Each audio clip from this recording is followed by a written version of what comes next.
I'm Catherine Ross, and I'm here live from the NYSE with Jim Cramer. Jim, let's kick it off with Berkshire Hathaway's purchase of Amazon shares. Now, before I let you dive in, I do want to point out to people that this is not Buffett's personal investment in Amazon. This is Berkshire buying Amazon shares. So, Jim, he has a lot of portfolio managers. Well, and this is one of the, not his, but with Zev and Jeff this morning, we discussed for action alerts, taking it to a 2, meaning don't buy it here because then now it's hype. We bought a ton of stuff. We bought our Amazon when the president bashed them for the postal contract, and that's a year ago. And now it's up 650 points. No need to chase this. And I don't like the whole. I mean, I did an analysis a couple years ago about the Buffett weekend, and you had to buy Thursday and sell Monday. Buy Thursday and sell Monday. Now, I want to reiterate, just I want to have you re-answer that question. So my question to you is, should investors buy the stock now? And your answer is no. No. I mean, matter of fact, we're literally ahead of the conference call, too, on Thursday. We're just saying, look, we don't want you to come in as a spike. It's an artificial spike, and don't buy it. And I like Amazon very much. And when you bump into me on the street and say which stock, I always say join the club, and then if they press me, I say, look, I like Amazon for the long term. So I don't, by any means, disparage Amazon. I just don't like a stock up 40 because some portfolio manager bought it in Buffett. That's not, that won't. He won't have bought it again on Monday. So just be careful. And for our audience, if they didn't already know, Zev Fema and Jeff Marks are both great research analysts that work for Jim's Action Alerts Plus portfolio, which you can go, your partners, and you can go sign up at actionalertsplus.com. Now, Jim, I think that... I'm sorry. Yes. People have to recognize, we come in early, and we discuss things. We go over the portfolio, and I said, boy, this Amazon up 40, I don't know. And we said, well, should we downgrade it? Because we have a 1, 2, 3, 4. And 2 means... we're not, just don't buy it right now, and that's where I am. I like Amazon so much, I'm afraid someone will interpret this call as being negative on Amazon. I just like a substantive reason for it to go higher. Because remember, when they reported, there were a lot of people who didn't like it. So keep that in mind. So, Jim, I think that this leads us into a great investing education question here, and that is, when do investors know when it's time to get into a popular stock? All right. We did a lot of analysis in my second to last book of when to do it.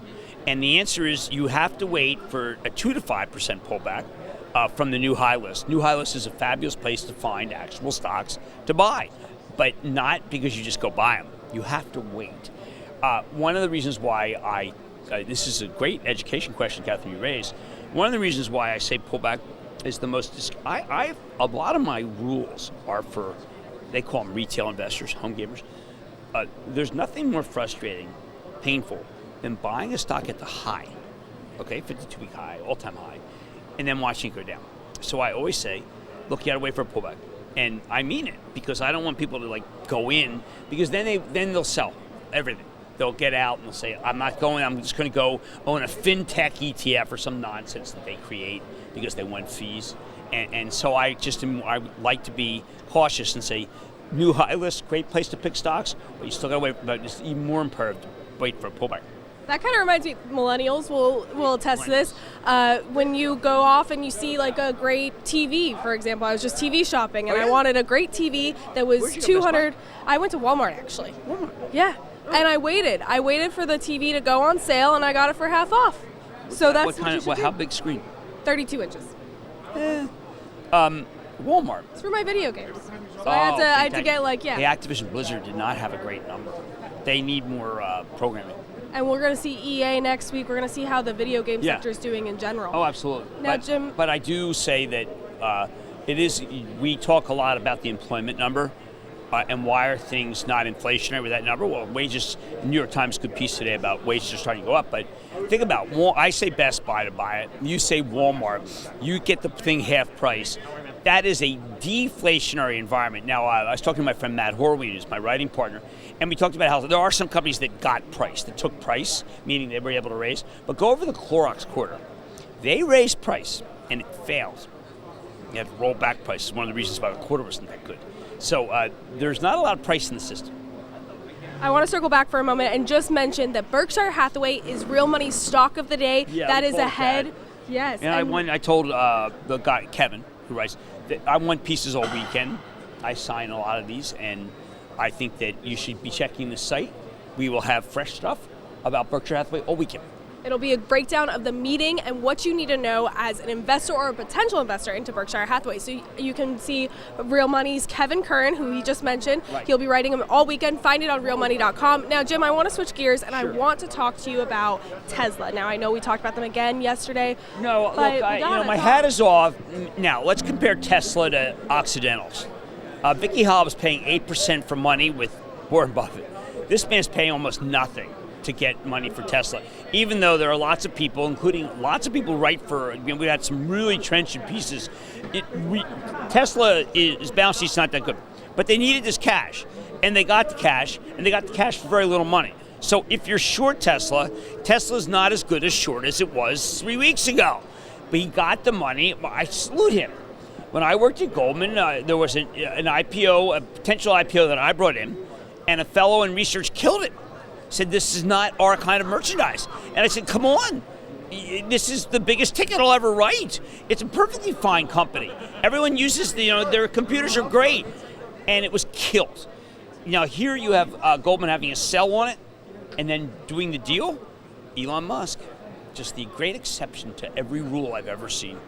I want to give some context. Now, Tesla is selling 3.1 million shares, and now Elon Musk yesterday was supposed to purchase around $10 million worth of shares. Now he's purchasing around $25 million, supposedly. God love him, he's up. Yeah. So, Jim, my question here is the capital raise enough for Tesla? I think that's a great question because when I was on doing my work on Dow Chemical yesterday, DWD, the Dow DuPont. It's very, very clear that China auto is horrendous. 3M, China auto, horrendous. I think that Tesla has to hit it big in China in order to be able to go to the next level. So that's what, if they don't, that's worrisome. But the fact is that, yeah, he got his funding needs. And if people, if that international numbers that he's talking about come through, it's going to be great.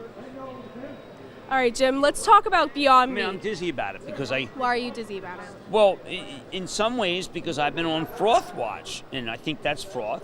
Beyond Meat's froth. That's what makes me think that the market can go down on a day like today, even with good employment, because it's too frothy.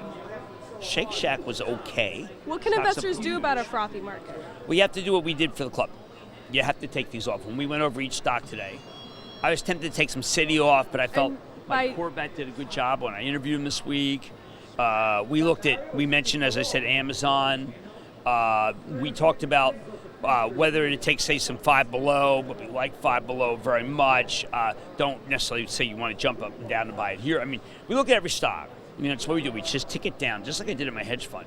Unfortunately, I don't see a lot of froth in our portfolio, but I do see a lot of froth in the stock. So to clarify, investors, you think, should start trimming a little bit? I think we trimmed fractional Earth, and I can't be duplicitous. I think that having a little cash ahead of the Uber deal, just in case it doesn't work, is a good thing.